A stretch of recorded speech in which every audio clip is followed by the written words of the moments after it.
di negara Indonesia yang semakin tertantang untuk mencari tahu ya. Semakin ramai dan semakin eker-ekeran sepertinya seperti itu.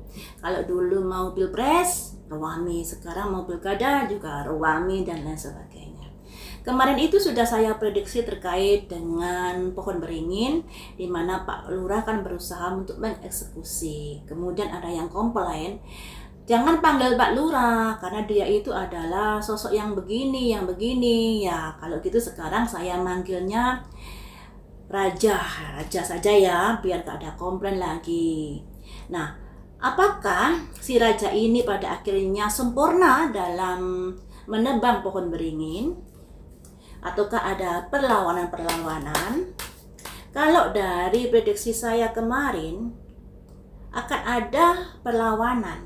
Tapi saya prediksi kemarin itu kan kalau saya gabungkan si raja yang lama dengan raja yang baru setelah dilantik, baru raja yang baru ini sama pendukungnya akan memberikan perlawanan. Nah, kalau sekarang ini terkait dari pohon beringin ya, dari dalamnya pohon beringin atau dari tokoh-tokoh pohon beringin, apakah rela pohon beringin dieksekusi seperti itu?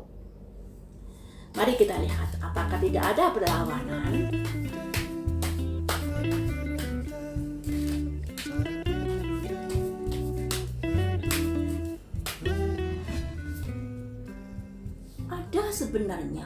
Ada ketidaksukaan sebenarnya ketika pohon beringin itu dieksekusi oleh raja.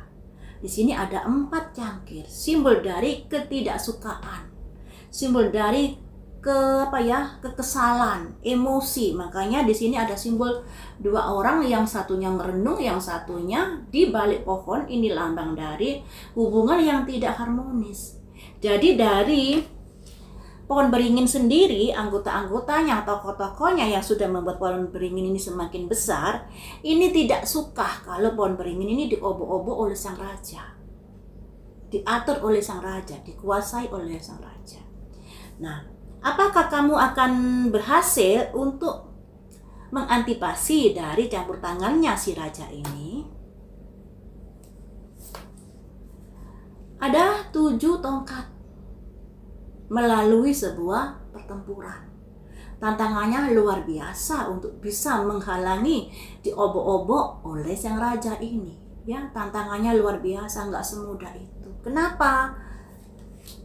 Kenapa nggak semudah itu? Karena apa? Karena koin. Ada 3 koin.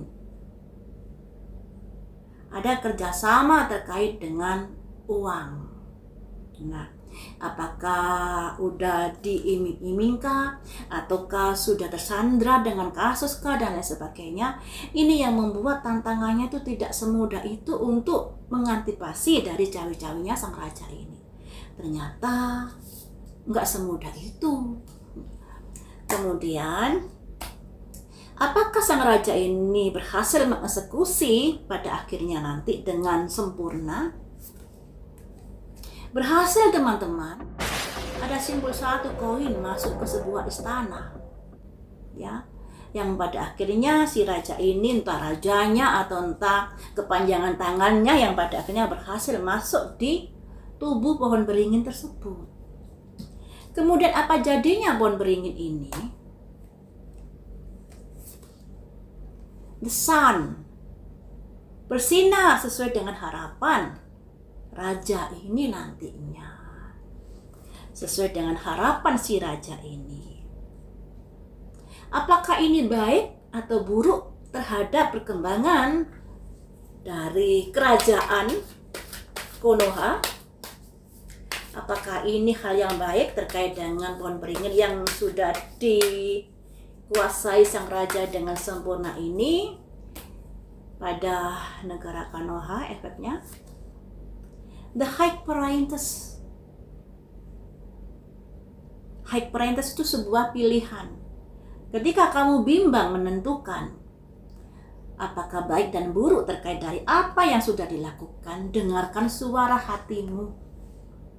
Ya, dengarkan suara hatimu. Di situ kamu akan mendapatkan tuntunan apakah baik atau buruk. Nah, berarti ada sesuatu yang bimbang di sini terkait dari efek di mana raja ini menguasai pohon beringin ini. Selanjutnya, kurang bagus ternyata efeknya. Ada 6 pedang.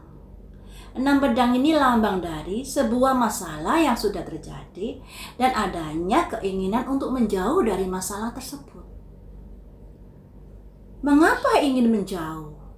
Kalau memang itu membahayakan untuk negara Konoha. Ya tentunya mungkin raja ini memiliki kartu as dari para tokoh-tokoh tersebut. Yang pada akhirnya tokoh-tokoh tersebut berusaha lebih menjauh, cari aman daripada konfrontasi dengan si raja ini. Nah tentunya hal ini ya gimana ya, setiap kesalahan yang dilakukan para tokoh-tokoh itu memang harus dipertimbangkan. Tapi juga si raja ini nggak boleh semena-mena seperti itu. Ya, karena ternyata apa yang dilakukan sang raja ini pada akhirnya bisa juga berefek kurang bagus untuk negara Indonesia ke depannya. Karena apa? Ketika sang raja ini sudah menanam orang-orangnya katakanlah di pohon beringin. Kemudian sebentar lagi di warna hijau karena ketua dan istrinya sudah dipanggil KPK. Tentunya sudah ada pohon beringin, sudah ada yang hijau, nanti apalagi yang akan diobok-obok. Nah ketika semuanya sudah diobok-obok, yang ada bisa dikatakan dia sudah menguasai dari perpolitikan negara Indonesia, kecuali yang merah itu. Atau kecuali yang lainnya juga mungkin ada. Tapi kalau dilihat dari petanya sekarang sepertinya sangat-sangat luar biasa sepak terjangnya Pak Raja ini ya terkait dari perpolitikan negara Indonesia. Karena apa sih ya? Karena itu tadi, andai kata seseorang pejabat tidak melakukan korupsi, tentunya dia tidak akan bisa digoyang-goyang sedemikian mudah. Tapi kalau sudah ada kesalahan, udah ada titik terlemah, sudah ditakut-takuti, kalau kamu nggak manut pada saya, kamu akan saya cokot. Karena kamu sudah melakukan ini dan itu. Nah takutlah orang tersebut. Makanya ada simbol ini. Lebih baik menjauh daripada konfrontasi dengan raja. Baik menjauh daripada konfrontasi dengan raja. Selanjutnya, apakah nanti negara Konoha akan lebih maju ketika sang raja ini sudah menguasai peta politik di negara Konoha?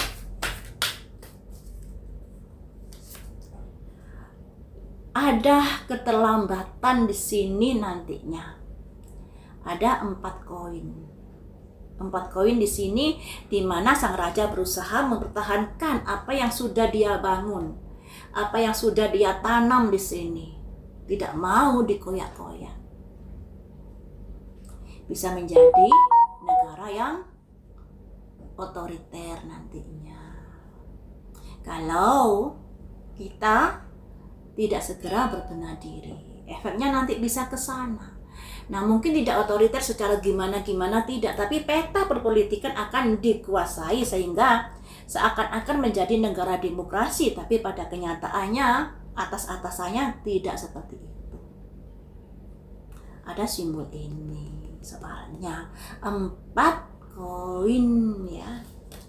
4 koin ini lambang dari seseorang yang berusaha mempertahankan haknya, mempertahankan apa yang dimilikinya. Juga ada kalau masalah cinta posesif, cemburu, kalau masalah harta pelit. Nah, itu simbol-simbolnya seperti itu. Jadi kalau masalah politik ini berarti ada sesuatu yang bisa membuat negara Indonesia di peta perpolitikan menjadi kurang maju, menjadi kurang demokrasi dan lain sebagainya. Kemudian kembali ke zaman-zaman yang seperti dulu, di mana kita berbicara menjadi kurang bebas, di mana kita ingin melakukan sesuatu kurang bebas dan lain sebagainya. kembali ke zaman yang dahulu, kalah ini ya pada akhirnya. Kemudian untuk apa reformasi, kapan hari itu, kalau pada akhirnya kita juga dibungkam atau kembali ke zaman dahulu, ya semuanya itu mungkin proses sejarah. Ya, mungkin proses dari perjalanan. Yang namanya proses ini bisa dibenahi kalau mau. Tapi kalau sudah tersandra dengan adanya perbuatan misalnya korupsi dan lain sebagainya, tokoh-tokohnya, ya itu sangat sulit karena mereka mau melangkah sudah disekap ya toh. Karena sang raja memiliki kartu as, susahnya di situ jadinya. Tersandra karena perbuatannya. Selanjutnya ada simbol menara putus. Nah, ini jika dibiarkan nantinya ada potensi adanya pergerakan-pergerakan. Ya. Aduh, semoga saja ini tidak terjadi. Semoga saja.